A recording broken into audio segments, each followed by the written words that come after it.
Hello students, तो इस lecture में हम डिस्कस करेंगे BA fourth semester political science, जो कि है आपका वेस्टर्न पॉलिटिकल थॉट्स, इसकी लास्ट यूनिट। ठीक है, तो देखिए जो आपका सिलेबस है उसको आपको, क्योंकि 2 दिन बाद आपका एग्जाम है, तो कैसे आपको अप्रोच करना है उसके लिए कि आप करें कि यूनिट फर्स्ट से ना स्टार्ट करके आप लास्ट यूनिट से स्टार्ट करें। क्योंकि अगर यूनिट फर्स्ट को देखें तो जिसमें आपको अरस्तु को पढ़ना है, प्लेटो को पढ़ना है, जो अपने आप में ही काफ़ी ज़्यादा ब्रॉड टॉपिक्स हैं, है ना। क्योंकि प्लेटो ने काफ़ी सारी थ्योरीज दी हैं और काफ़ी डिस्क्रिप्टिव हैं वो, तो अगर आप प्लेटो और अरस्तु से चलते हैं तो काफ़ी ज़्यादा टाइम आपको लग जाएगा एंड शायद उसके बाद आपके पास इतना टाइम भी नहीं होगा कि आप बाकी की यूनिट्स को कवर कर पाएं। तो आप यूनिट 8 से स्टार्ट करें, क्योंकि लास्ट में हमारे पास हर यूनिट में लगभग 2 से 3 नाम है और जिनकी 2 या 1 ही थ्योरी है। मतलब लास्ट यूनिट में जितने भी आपको पॉलिटिकल वेस्टर्न थिंकर्स दिए गए हैं सब ने 2 या 3 थ्योरीज ही दी है, तो आप वो जल्दी फिनिश कर लेंगे। तो अगर आपकी एक यूनिट रह भी जाती है तो उसके अलावा आपको कम से कम 7 यूनिट्स आती होंगी। बट ऐसा नहीं है, देखिए जो प्लेटो और अरस्तु की थ्योरीज हैं उसमें से आप मेन थ्योरी जैसे दार्शनिक राजा का सिद्धांत है वो पढ़ लीजिएगा, या संपत्ति और साम्यवाद को पढ़ लीजिएगा। तो उसमें आप इस तरीके से सिर्फ इंपॉर्टेंट टॉपिक्स कर सकते हैं, बट बाकी सारे सिलेबस में आप वही करेंगे, क्योंकि नीचे जितने भी नाम हमारे पास हैं सबने 1-1 या 2-2 थ्योरीज ही दी हैं, तो वो आपको पता होनी चाहिए। तो उसी तरीके से हम स्टार्ट करते हैं यूनिट 8 से, जिसमें आपको पढ़ने हैं। देखिए यहाँ पे 3 नाम दिए गए हैं, John Rawls, Michael J Oxford और हना ऑरेट। इसमें से जॉन रॉल्स और हना ऑरेट दोनों ही काफ़ी ज़्यादा इंपॉर्टेंट हैं। जॉन रॉल्स ने केवल 2 थ्योरीज दी हैं, एक तो है आपका न्याय का सिद्धांत और एक है स्वतंत्रता का सिद्धांत। ठीक है, तो दोनों को हम पढ़ेंगे। उससे पहले हम एक बार देख लेते हैं कि जो जॉन रॉल्स हैं वो कहाँ से बिलोंग करते हैं, मतलब क्या, थोड़ा सा उनके बारे में इंट्रोडक्शन अगर आप लिखेंगे आंसर्स में तो आपको पता होना चाहिए, है ना। तो देखिए अगर हम जॉन रॉल्स की बात करें तो इनका जो जन्म है वो 21 फरवरी को हुआ है और 1921 में हुआ है। ठीक है, और कहाँ पे हुआ है तो 21 फरवरी 1921 में अमेरिका में इनका जन्म हुआ है। अब बचपन से ही इनको ना काफ़ी ज़्यादा इंटरेस्ट था इस चीज़ में कि जो सोशल प्रॉब्लम्स हैं उनको सॉल्व करना, जो सोशल इशूज़ हैं उनको रिजॉल्व करना। तो यही जो एक इनके अंदर इंटरेस्ट था उसी से इन्होंने अपने एक करियर को स्टार्टिंग दी था ना। मतलब काफ़ी ज़्यादा इनको जैसे जैसे ये बड़े हुए तो जितनी भी सामाजिक विषमताएं हैं उनको लेकर के, समझ करके ये उन पे रिसर्च पेपर्स लिखने लगे, न्यूज़पेपर वगैरह में या मैगजीन्स में वो सारी चीज़ें प्रिंट कराने लगे। तो देखिए 1950 से इन्होंने लिखना शुरू किया और उसके बाद में सबसे पहली थ्योरी जो, या सबसे पहला जो विचार था इनका, वो था न्याय उचितता का सिद्धांत, या जिसको हम जॉन रॉल्स का न्याय सिद्धांत भी कहते हैं। अब इसके अलावा देखिए इन्होंने एक बुक भी लिखी है, द थ्योरी ऑफ जस्टिस। ये बुक बहुत ज़्यादा इंपॉर्टेंट है, आप याद रखें, क्योंकि जैसे 3 मार्क्स में हमने देखा कि 1 लाइनर क्वेश्चंस को 3 मार्क्स में पूछ लिया जा रहा है। तो हो सकता है वहाँ पे या तो आपसे पूछ लिया जाए जॉन रॉल्स ने कौन सी बुक लिखी है, या फिर आपको बुक का नाम दे दिया जाए, अ थ्योरी ऑफ जस्टिस किसने लिखी है। तो वहाँ पे आप याद रखें जॉन रॉल्स ने लिखा है, और वो बुक, या फिर आप वो बुक ही आप कह सकते हैं कि इनके न्याय सिद्धांत का एक बेस है। 3 नंबर में क्वेश्चन होगा, तो आप कोशिश करें ज़्यादा से ज़्यादा उसमें पॉइंट्स ऐड करें। ठीक है, तो इतना इनके बारे में जानना काफ़ी है।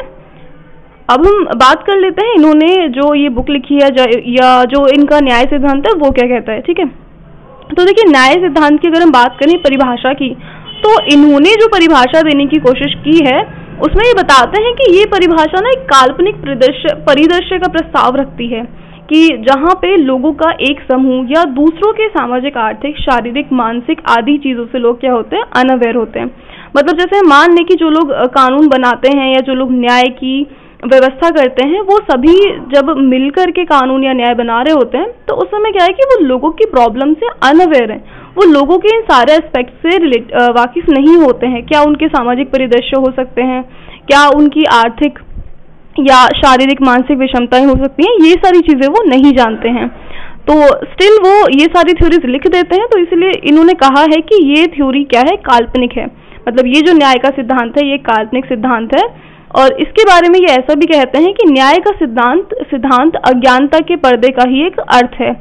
अब अज्ञानता का पर्दा इसलिए कहा है क्योंकि समाज के वो लोग या वो संगठन समाज की ही परेशानियों से अनभिज्ञ है। ठीक है, अब देखिए इनके सिद्धांत की अगर बात करें क्या इसका महत्व है, तो जिस तरीके से ये सिद्धांत काल्पनिक है उसी तरीके से अगर हम बात करें महत्व की, तो ये चीज़ इन्होंने कही है यहाँ पर कि अगर हम काल्पनिक स्थितियों का समर्थन करें, मतलब हम कोशिश करें कि जैसा हमने न्याय का सिद्धांत अपनी कल्पनाओं में बनाया है हम उसको वास्तविक जीवन में लाने की कोशिश करें। खैर है तो वो असंभव, लेकिन कुछ हद तक, पूरा नहीं तो कुछ प्रतिशत अगर हिस्सा हम उसका वास्तविक में ला सकते हैं तो वो हम सबके लिए काफ़ी ज़्यादा इंपॉर्टेंट होगा और एक सोसाइटी वहाँ से बहुत ज़्यादा डेवलप या एक सुव्यवस्थित समाज वहां से बन पाएगा। ठीक है, अब इनके न्याय के सिद्धांत के आपसे उद्देश्य पूछे या फिर न्याय का सिद्धांत ही आपसे पूछा जाता है डिटेल में, तो वहां पर आप बताएंगे कि न्याय के सिद्धांत को प्रस्तुत करने वाले जो रॉल्स हैं उन्होंने एक सुव्यवस्थित समाज के निर्माण का रास्ता खोजा, और जिसमें वो कहते हैं कि देखिए सुव्यवस्थित समाज ऐसा होना चाहिए जिसके अंदर दो तत्व हों। पहला तत्व तो ये कि जो लोग हैं वो एक दूसरे को हमेशा आगे रखना चाहें, मतलब अपने सदस्यों की भलाई चाहें, और न्याय की जो अवधारणा है वो एक तरीके से प्रभावी हो, रेगुलेटेड हो और सब पे पूरे तरीके से लागू होनी चाहिए। और ये एक ऐसा समाज होना चाहिए जिसमें सभी लोग स्वीकार कर सकें और वो ये जानें कि बाकी सभी लोग न्याय के समान सिद्धांतों को स्वीकार करते हैं या नहीं करते हैं। जो बुनियादी सामाजिक संस्थाएं हैं उन सिद्धांतों को संतुष्ट कर भी पाती हैं या नहीं कर पाती हैं।